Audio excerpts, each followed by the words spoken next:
I mean, they called my number, and I had to step up and make plays. That may have been one of the greatest drives that I've ever been associated with in the fourth quarter to win the game. It was a great play call. It totally got him off balance, and we were able to get him outflanked and score an easy touchdown. However many touchdown passes we have this year is probably the easiest, but it's also probably the biggest.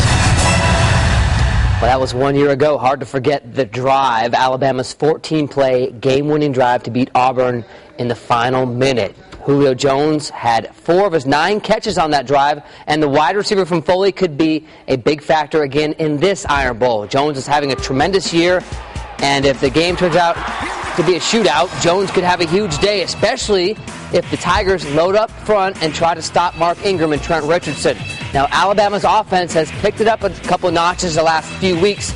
Part of the reason is the no-huddle offense. Bama has used it in part of the past 2 games and really moved the ball well.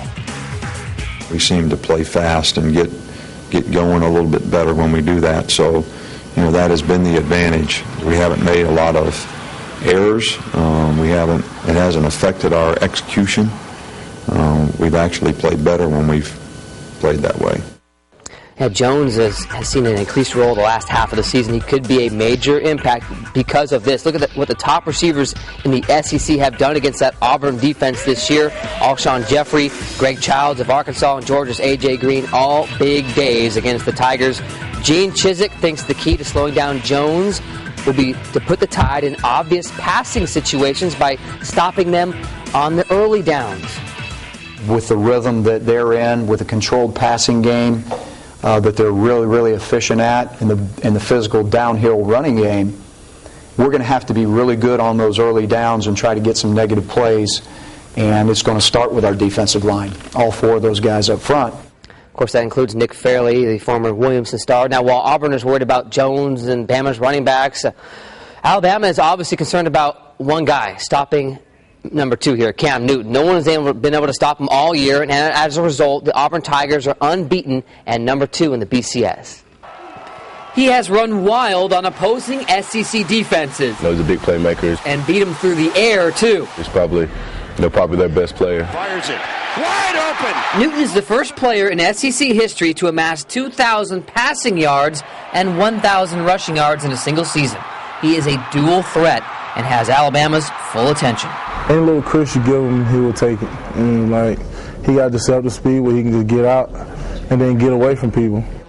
Alabama says stopping him completely is nearly impossible. It just wants to slow him down. That's what makes great players great. You know, they're hard to tackle, and he's certainly one of those guys. They've watched countless hours of tape on Newton looking for tendencies. You got to see the things that he likes to do, like the way he likes to set you up for cutbacks, when he likes to use the stiff arm, what gaps he likes to run through on certain powers and counters. And they know most of the time, as simple as it sounds, it just comes down to basic fundamentals like assignment football and tackling. Everybody will do their assignments. There's nothing they can really do, so we have to do the best that we can to contain them, play your assignments, play your man. We've actually got a highlight reel of the way to tackle Cam. You don't really want to come in low on him. He's a big guy.